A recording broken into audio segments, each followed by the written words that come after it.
దున్నే రైతులు వ్యవసాయం అంత కార్పొరేట్ ఇప్పుడు వ్యవసాయం అంతా ముఖ్యమంత్రి గారు వచ్చిన తర్వాత 24 గంటల కరెంట్ ఇచ్చాడు ఆటోమేటిక్. అంటే మీరు ప్రతిపక్షంలో ఉన్నారు కాబట్టి ఏదో అధికార పక్షాన్ని విమర్శించాలని కాకుండా వాస్తవాలు మాట్లాడుతుంటే వాస్తవాలు ఇప్పుడు మేమేమంటామంటే దున్నేటోళ్ళు మేమేమంటున్నామంటే 24 గంటలు కరెంట్ ఇచ్చే 10,000 రూపాయలు పెట్టుబడి ఇచ్చే 3,700 రూపాయలు ఇస్తే పొలం వేసిపోతురు, 5,000 రూపాయలు ఇస్తే పొలం కోసిపోతురు, 18,000 రూపాయలు ఇస్తే పసుపు దవ్విపోతురు ఎకరానికి.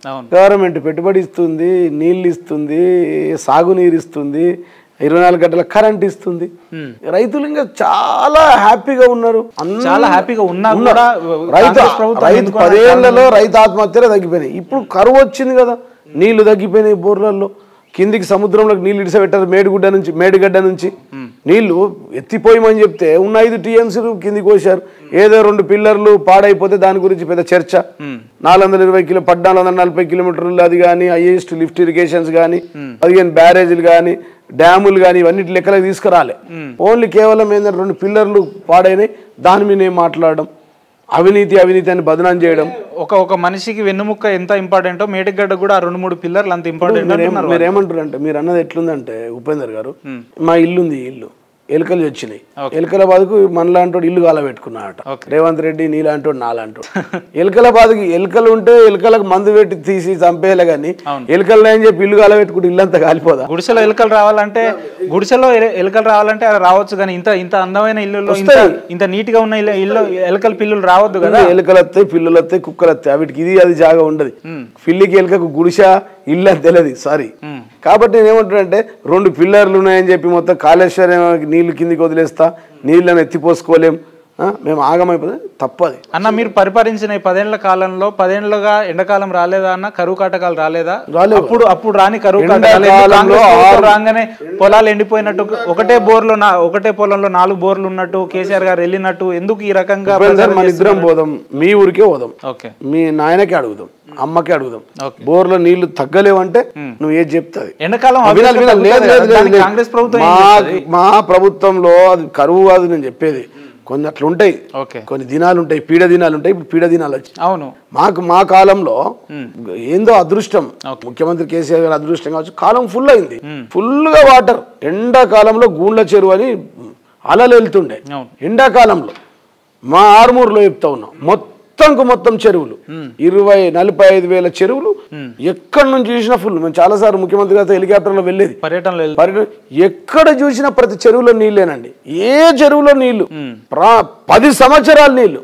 ఇవాళ చెరువులన్నీ ఎండిపోయినాయి, బోర్ల వాటర్ తాగునీళ్ళు లేవండి, బిందెలతో కటకట కొనసాగుతా ఉంది. ఏది కాంగ్రెస్ పార్టీ వచ్చిన 120 రోజులనే మీకు అబ్జర్వ్ అయిందా? ఇప్పుడే కదా మేము పేపర్లు చూపియాను, టీవీలో చూపించమంటే చూపిస్తా, పేపర్లు చూపించమంటే చూపిస్తా.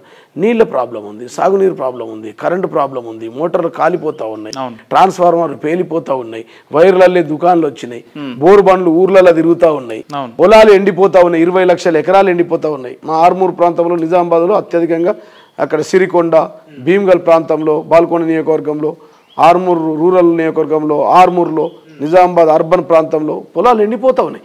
ఇది వాస్తవం. నేనేదో అబద్ధం చెప్తే మీరు రేపు సిగ్నేచర్ టీవీ పోయి చూస్తే తెలుస్తుంది. కాబట్టి నేను దయచేసి మేము ఏమంటున్నాం అంటే, ఇట్లాంటి పరిస్థితుల్లో, ఇంత ఘోరమైన పరిస్థితుల్లో ప్రభుత్వం ఆలోచించి చర్యలు తీసుకోవాలి. చర్యలు తీసుకోకుండా మేము లంకె బుందెలు ఉన్నాయనుకున్నాం, మేము అప్పులప్పాలు ఎందుకు అయిందండి? ఎవరికి ఇచ్చాం పైసలు? 85,000 కోట్లు రైతులకే ఇచ్చాం, వడ్ల కొనుగోలుకు 75,000 కోట్లు పెట్టాం, కాళేశ్వరం ప్రాజెక్టుకు 1,00,000 కోట్లు పెట్టాం, మిషన్ భగీరథకు 40,000 కోట్లు పెట్టాం. ఎవరికైనా కేసీఆర్ ఇంట్లోకి వచ్చిందా మిషన్ భగీరథ నీళ్లు? నా ఇంట్లోకి వచ్చినాయా? ఈ కెమెరామన్ ఇంటికి రాలేదా? నీ ఇంటికి రాలేదు? 1,56,672 కిలోమీటర్లు ప్రపంచాన్ని 3 సార్లు తిరిగేసేంత పైప్ లైన్ వేసి నీళ్ళు ఇచ్చినాం. ఫ్లోరైడ్ ను పోగొట్టినాం నల్గొండ జిల్లాలో, ఫ్లోరైడ్ లేకుండా చేసాం, ఫ్లోరైడ్ మహమ్మారి తరిమి కొట్టినాం.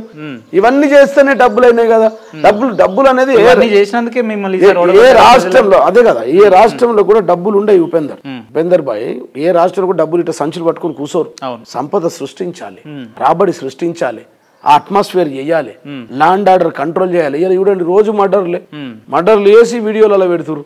10 ఏళ్లలో ఎప్పుడైనా ఇట్లా మర్డర్లు వేసి వీడియోలు పెట్టిరా? ఇన్స్టాగ్రామ్ లో పెట్టిరా? జీవన్ రెడ్డి గారే మర్డర్ల గురించి మాట్లాడితే హాస్యాస్పదంగా ఏం లేదు. ఇప్పుడు బదనాం అదే కర్రు కాల్చి మనం ఏమంటారు బట్ట కాల్చి మీద వేయడం. నేను చెప్తా ఉన్నా ఇలా రాష్ట్రంలో ఎటు చూసినా కంట్రోల్ ఎక్కడ చూసినా ఒక్కొక్క ఎమ్మెల్యే ఇప్పుడు గెలిచిన కాంగ్రెస్ ఎమ్మెల్యే ఏదో 5,000 2,000 3,000 ఓట్ల మెజార్టీతో కాకుండా దగ్గర 40 నుంచి 50,000 ఓట్ల అధిక తేడాతో ఎమ్మెల్యేలు గెలిచారు కదా. అంటే ఈ రకంగా చూసుకుంటే ప్రభుత్వం టీఆర్ఎస్ పార్టీ మీద ఏ రకంగా వ్యతిరేకంగా ప్రజాస్వామ్యంలో ఒక్క ఓటుతో గెలిచిన 30,000 ఓట్లతో గెలిచిన గెలిపే. దాని ఏంది ప్రజాస్వామ్యం రాజ్యాంగంలో ఏం రాసుకున్నాం మెజార్టీస్ అన్నాం. ఒక్క ఓటైనా మెజార్టీ మీకు ఫర్ యువర్ కైండ్ ఇన్ఫర్మేషన్ మాకు కాంగ్రెస్ పార్టీకి 1.8 మాత్రమే తేడా. మాకు తేడా లేదు ఎక్కువ. 15 సీట్లు 3,000 ఓట్లతో 3,000 ఓట్లే. ఆలే వెంకటేశ్వర్ గారు దేవరగద్ర 3,000 ఓట్లే. బోధన్లో షకీల్ గారు 3,500 ఓట్లే. ఇట్లా ఉదాహరణలు తీసుకుంటే మహబూబ్నగర్లో మర్రి జనార్దన్ రెడ్డి గారు 3,500 ఓట్లతోనే. ఇట్లా చాలా మంది 3,400 మిమ్మల్ని అడిగితే అసలు పార్టీ ఎందుకు ఓడిపోయి ఉంటుంది అంటే మీరు ఏం చెప్తారన్న? మేము ఏమంటామంటే కొన్నిసార్లు పాతొక రోత కొత్తొక వింత. 10 ఏళ్ళు అయింది మా కింద స్థానంలో నాయకులు ఉన్నారు. వాళ్ళ మీద వ్యతిరేకత ఉండొచ్చు, మా మీద కొంత వ్యతిరేకత ఉండొచ్చు. వ్యతిరేకత ఉంటేనే కదా ఓడిపోయినాం కదా. మేమేం బాగా పనులు చేసిరు మా సర్పంచులు. స్వాతంత్రం వచ్చినప్పటి నుంచి ఇప్పటిదాకా ఈ సర్పంచులు చేసినంత పని ఈ ఎంపీటీసీలు చేసినంత పని ఎవరు చేయలే. ఒక్క ఊర్లో మట్టి రోడ్ లేదు. వైకుంఠ ధామాలు, పార్కులు, క్లియరెన్స్, ఎక్కడ కూడా చెత్త లేకుండా ట్రాక్టర్లు. ఒక ఊర్లో మీరు వైకుంఠ ధామాలు కడితే జీవనన్న, అదే వైకుంఠ ధామంలో మొదటి శవంగా సర్పంచ్ గారే వెళ్ళిన సందర్భాలు ఉన్నాయి టీఆర్ఎస్ ప్రభుత్వ హయాంలో. అంటే ఇప్పుడు పూర్తిగా దాన్ని ఖండిస్తాం మేము. తప్పు చావు ఎవరికైనా రావచ్చు. అంటే ప్రభుత్వం పెండింగ్ బిల్స్ వల్ల వాళ్ళు పెట్టిన అప్పుల పాలై అట్లా చచ్చిపోయిన సందర్భాలు ఉన్నాయి కదా. పూర్తిగా తప్పు, అవాస్తవం. బిల్లులు వచ్చినాయి, కొంతమందికి రాని కూడా కరెక్టే, అవి వస్తూ ఉంటాయి. పార్టీ ఓడిపోయిన తర్వాత చాలా మంది నాయకులు ఉన్నారు కదా, జీవన్ రెడ్డి గారి కంటే సీనియర్ నాయకులు కూడా ఉన్నారు కదా, వారు ఈ రకంగా ఎవరు విమర్శించనేది మీరు రేవంత్ రెడ్డి గారి మీద కాంగ్రెస్ ప్రభుత్వం మీద ఈ మధ్యలో ఇట్లా మాట్లాడుతున్నారంటే మీ వెనకాల ఎవరు చూసి మాట్లాడుతారు? ఇప్పుడు మేము రేవంత్ రెడ్డి గారిని ఏమంటున్నామండి, ఆయన ఇచ్చిన హామీలను నెరవేర్చమంటున్నాం. ఆయన ఎవరినైతే తీసుకున్నారో మీ యొక్క మేనిఫెస్టోలో అదేమో 420 స్కీమ్స్, ఇదేమో 525 స్కీమ్. వాళ్ళ మేనిఫెస్టోలో పేజీ నెంబర్ 23లో వారే ఏమంటున్నారు యాంటీ డిఫెక్షన్ గురించి. పేజ్ నెంబర్ 23లో 13లో we promise to amend the 10th schedule of the Constitution and make defection leaving the original party on which the MLA or MP was elected an automatic disqualification of the membership in the assembly or parliament. మీ మేనిఫెస్టోలో మీరు పెట్టారు disqualify చేస్తాం 10th schedule మారుస్తామని. మరి అట్లాంటి సందర్భంలో party నుంచి పోయి కన్నా అమ్మ పాలు తాగి రొమ్ము కోస్తే ఎట్లా అండి? తిన్నింటి వాసాలు లెక్క పెడితే ఎట్లా? తిన్నింట్లో ఉంచితే ఎట్లా? మా ఇంట్లో అన్నం తిని మా ఇంట్లో ఉంచితే ఎట్లా? ఎవరైనా ఒక రోజు అన్నం పెడితే అన్నదాత సుఖీభావ అంటారు. అట్లాంటిది నేను పార్టీ పెంచి పోషించి అనేక మీరు చేసిన పనులు, వారు చేసిన అవినీతిని మా ముఖ్యమంత్రి గారి మీద వేసి, వారు చేసిన భూ కబ్జాలు మా వాళ్ళ మీద వేసి, వారు చేసిన అవినీతి ప్రకంపనలు మా మీదకి వచ్చి మారడం అయితే సరైన పద్ధతి కాదంటారు. అంతేనా? 100% పద్ధతి కాదని అంటున్నాం. ఇదే పని గతంలో టీఆర్ఎస్ చేసినప్పుడు మీరు సూక్ష్మంగా కొద్దిగా విపులంగా ఆలోచించాలి ప్లీజ్. రాజ్యాంగబద్ధంగా 10th షెడ్యూల్ ప్రకారం ప్రజాస్వామ్యబద్ధంగా కాంగ్రెస్ అత్యధిక కాంగ్రెస్ ఎమ్మెల్యేలు వారు వచ్చి మెర్జీ చేశారు కాంగ్రెస్ పార్టీని. టీడీపీ ఎమ్మెల్యేలు అత్యధికంగా వచ్చేసి వాళ్ళు వచ్చి పార్టీని మెర్జీ చేశారు. ఇక్కడ మా ఇళ్ళ కండోలేం, ఒక్కరిద్దరు కండోలు వేసారు, ముగ్గురు ఉన్నారు. 2/3 మెజార్టీతో చేసింది కాదు. కాబట్టి మేము అంటున్నాం విచ్ ఇస్ ఇల్లీగల్. మేమేమో రాజ్యాంగబద్ధంగా వెళ్ళాం, అది కూడా తప్పని ప్రజలు భావించి కావచ్చు.